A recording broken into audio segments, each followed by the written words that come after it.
Hi! So we're back with a match ramble. We haven't done one of these because we've been so focused on AEW Revolution.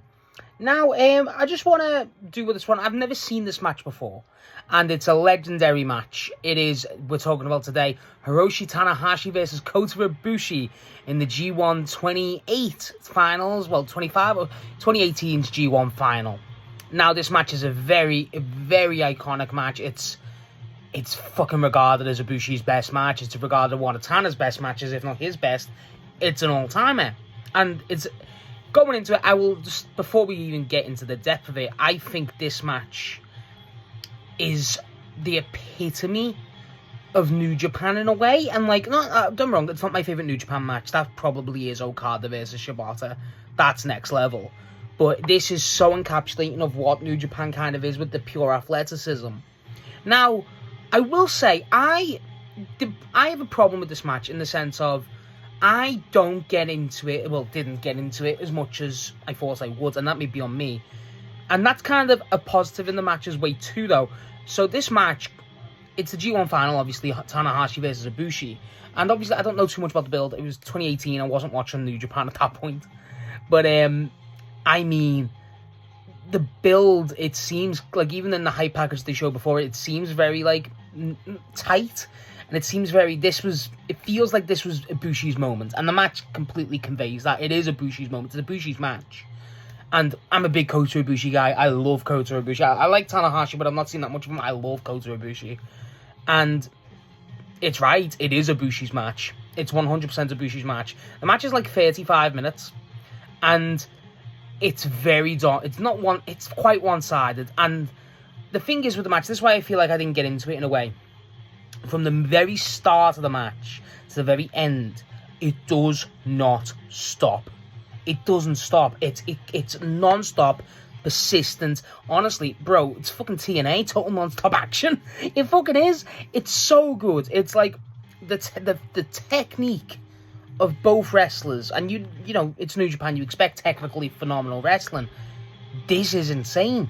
It's insane, and it goes beyond the point of like, oh my god, like hype, you know, where you do like Ospreay versus Hangman, you know, one of these matches where you like lose your shit. I didn't get that from it, and I feel like that might be me because you're trying to watch it and you're overwhelmed. That's what it felt like. You're overwhelmed with how much is going on, and again, not in a negative way, in the utmost positive way. It's great, and I mean, I like the fact that it was very tight. The crowd were even split for a lot of it. One thing I adored is this match has a big fight feel. It has a huge event feel. Even when Kota Ibushi makes his way, and obviously he comes to the ring, and during the G1 they normally have, you know, someone outside the ring for them. You know, Bullet Club are obviously infamous for it. But so Kota obviously comes to the ring. He's obviously going to have Kenny, the Golden Lovers. Makes sense, you know, it's always nice to see Kenny. Bro, I don't know why, I didn't expect this. Tanahashi walks the ring, bro, fucking Shibata's there, and I'm like, oh, fuck yeah. And they put it over on commentary as a big deal, so it must have been a big deal at the time. But then, like I said, the match doesn't stop. I mean, everything Ibushi does with his legs looks brutal. Brutal. And I love it. He does these specific stomps on Tanahashi's chest multiple times. The kicks, as you expect from Ibushi, include the drop kicks, these running knees, oh my god, they're brutal. And then with Tanahashi, obviously, you got the more high-flying, you know, the high-fly flow type of deal. You got the strikes from both men. That's my favourite spot of the match. That's when the match, for me, after a certain point, it gets, like, it's good. And I'm never going to sit here and say it's not, like, phenomenal. It is. It's phenomenal technical wrestling, and I adore that wrestling. But you're watching it, and, like, you know, it's just, like, molding. The match is really taking shape. And then when they have the 1v1 strike, and Ibushi just goes, fuck off, smacks Tana, the sweat pouring, he stumbled. That's when the match just starts going up and up for me. That's when it's like, okay, this is it. And, like, I don't even know what point that is. Not that I wasn't interested before, but like I said, it's overwhelming because there's so much speed. Again, it doesn't, like I said, I'm not exaggerating, the match does not stop. It's a constant non-stop pace of just pure striking, attacks, you know, everything about it. I adore it, I really do. And it's like, what I think was excellent about it was they somehow managed to have Shibata and Kenny be there. Obviously, I will say that. I'm never going to not mention Shibata. I love Shibata. But he's there, and it's not really that big of a deal to me. Like in the match, to me it is obviously, but then during the match, again, the crowd are split. Like I said, they make you feel like Tanahashi's known as such a lovable guy, and Ibushi's fucking Ibushi. Everyone adores Ibushi, but it's like the match just kind of sways in the favor. Like there's a moment where Ibushi's showing a bit of disrespect with the kicks to Tana, and then the Red Shoes has to pull him off, shit like that.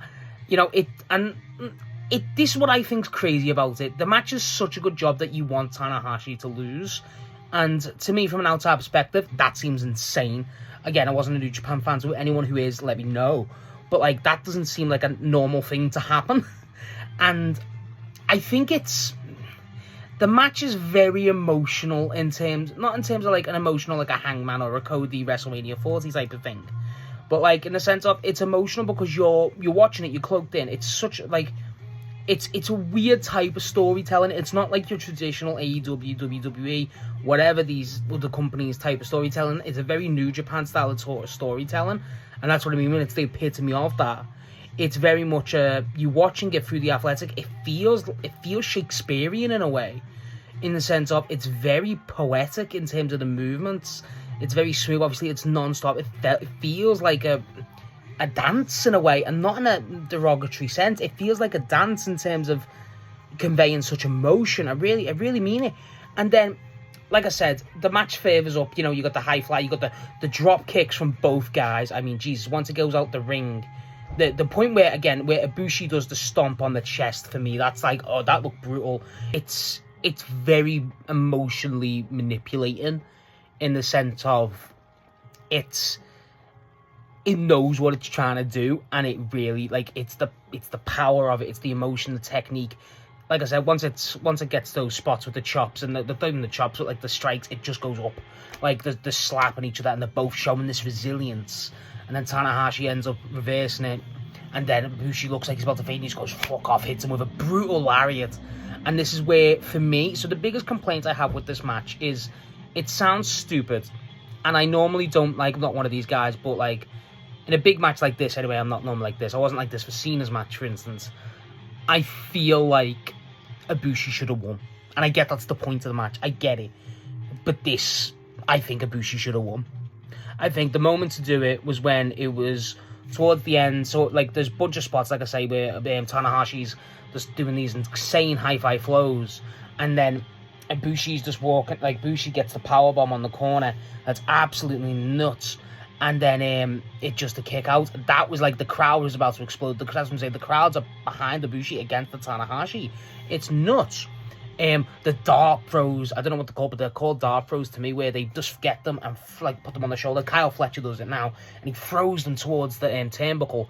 But like, obviously New Japan's fully padded. Bro, the way Tanahashi takes it is nuts. It's very normal for a Kota, but it's very nuts for a Tana.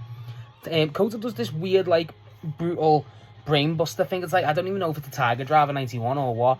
It's like, and he just, it looks nuts. All the neck spots look insane. They do. Like, Tanahashi's clearly in fucking pain. Never mind no knees, Tana, fucking no neck. Well, Kota. But then, like, I mean, Jesus, it's just, it's very athletic. I think that's the way that I describe it, is very athletic in a poetic way. I feel like I've seen someone talk about it. I've seen someone talk about, like, when I was talking about this match, or searching up, you know, for images, because New Japan, oh, sorry if there's no beating images, New Japan's fucker for copyright images won't let me screenshot on New Japan World, so sorry about the lack of the images. But they have, I seen someone say it's poetry, that Ibushi, because the win, I'll talk about the finish in a second. The finish is great, but the win is for Tana, and the win is very much symbolic of this match. Ibushi gave everything, and he still come up short. And like, normally it's like a Rocky situation, right? And the match didn't have a Rocky feel, but it just felt very, I don't know, it felt like a turn of the page, even watching it now. I'm wrong, I think Ibushi should have won. He should have won, in my opinion. Still to this day, I think he should have won.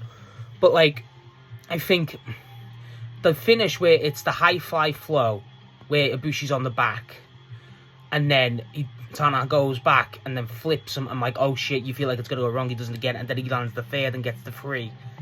it's a great moment. It really is. It's a great finish. And, you know, of these celebrations with Tana trying to show respect to Ibushi, and Ibushi doesn't want to rob the moment, probably because he doesn't feel worthy. Obviously, Shibata and Kenny being there amplify it. It's just... I just feel like that moment where Ibushi could have pinned them with the powerbomb, that's symbolic of him getting a pin over Tanahashi in his own way. It's Ibushi's match. Like I said, it's Ibushi's match. And it's a shame. It's a massive shame, because I really do wish he should have won this. I feel like, I'm not going to sit here and act like Ibushi isn't like one of the world's most renowned Japanese wrestlers. He is. He's Kenny Omega's boyfriend. He's Takeshi's dad, his other dad. It's like, there's everything there. It's just, I don't know, it's just, the sign, so after he wins, Ibushi's crying. He looks broken, and Kenny's just comforting him. It's like, it just breaks you. It's sad. It's sad. It really is sad.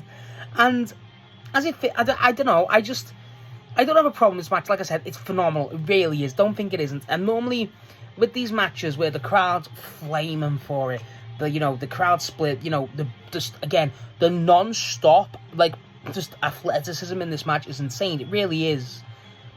And just the strikes are what does it for me. I feel like this is what I think about it is Ibushi's strikes just overall just overpower Tana. I feel like that's what I always thought, like, watching it, is the strikes just completely destroy Tana here, but then Tana's just experience and composure, for lack of a better term, feels like that's what won it. Like, there's up again with the point where Ibushi's got Tana, he just starts kicking him, and Red Shoes has to rag him off because he's becoming disrespectful, losing his composure. That feels symbolic. Every single little detail in this match feels important, feels very necessary to conveying it, and that's what I mean by the New Japan style of storytelling, where it will show you this through motion and motion alone. And I really enjoy that, like the knees, the power bombs, the darts, everything about it. It's a very, very high quality match. It's not, for me, again, I feel like I've not really give this match a full, reaction, frankly, people think it deserves. But it's my opinion, really. It's not that it's not. Some people consider this the greatest match ever. It's not. I don't even think it's the greatest New Japan match ever. I've seen Okada versus Shibata. That takes it for me. But Jesus, this just, it's none. If you said this was the best show of athleticism in a match that isn't like Lucha Libre, frankly, I wouldn't argue it. It's phenomenal. Storytelling, the way they're able to do it is excellent. Obviously, Tana gets the win, like I said, and it's that moment alone where Ibushi's there and he's crying, and even the moment before it when he does the powerbomb, stuff like that, that's the shit you love, right? That's what I love in pro wrestling anyway, that type of shit. And if it hits, I feel like this is a match where I was watching it and I was like, if you watch this live, Jesus, because the fight feel it had, I just went sucked in by it because context, and like, I wasn't there, but like, I love the matches itself, but I feel like the atmosphere really does a lot for it in a good way. And I just think as it further goes on, it sucks you in more. The sells. I feel like the match is at its best when Kota's in a run of things, getting the strikes on Tana, and Tana has to sell them with everything in his life. I think that's when the match is perfected. Not that Tana can't deliver it and Ibushi can't sell. No, not of the sort. But it's just, that's when they're both playing to their strengths. I feel like you could have had Shibata and Kenny a bit more involved. There's a point where Tana's got Ibushi in a basically scorpion lock, and Ibushi's like screaming for the rope, and Kenny's reaching out for him, to kind of motivate him. I love stuff like that. You could tell there's a point where Shibata basically, Tanahashi does a Shibata move. I thought that was pretty cool. I just think shit like this, it sounds small. Their presence alone adds so much to their presentation for this match. It really does. And then I just think the match is great. It really is a great match. It's not a match that took my breath away. It wasn't a match that I'm going to sit here and go, that's the greatest match I've ever seen. I need the 5 minutes. No, it's a really fucking high quality wrestling match. And it's a great story in itself. I feel like that's what it is. In itself, it's a great story. But I feel like the heightened reputation of it is because of the whole G1, because of the whole watching New Japan, because of the whole character of Ibushi, because of the old, everything added in, and that makes sense. My match of the year last year, men's match, was Hangman versus Moxley. It's not the greatest match I've ever seen in ring, but the moment is just pure, and not that the moments here aren't, you feel terrible for Ibushi. You feel awful, because that's his match, and he wasn't robbed. He wasn't fingered. He just lost the match fair and square. And it's horrible. It's a horrible feeling. But it's the way the crowd react to him, the way the crowd is screaming Ibushi, and Tanahashi and him are looking at each other. It looks like Tanahashi wanted to wait for him to strike, but then Ibushi just goes, no, it's his moment. And it feels like that is the next point for Ibushi, and I like that. It feels like that was the start of something new for Kota. And it's really fucking good. I recommend you to watch it, because I feel like a lot of people might have a different opinion to me. I just don't think it's the best match ever. I think it's a great, great match, but I just don't think it's the greatest match ever. I've seen people call it, and that's fine. That's people's opinion. But don't let my downplaying of it being the greatest match ever deter you. It's fucking very, very high quality. Incredible match. It really is. And it's a match that will sell you on Kota Ibushi if you haven't somehow been sold on him again. He's just one of my favourite Japanese wrestlers of all time. So yeah, that's my thoughts on Kota and Tanahashi's G1 Climax final in 2018. I went as energetic in this one, I can't lie. It was a very analytical match, and honestly, like I said, it's so non-stop that you kind of don't know where to go with it.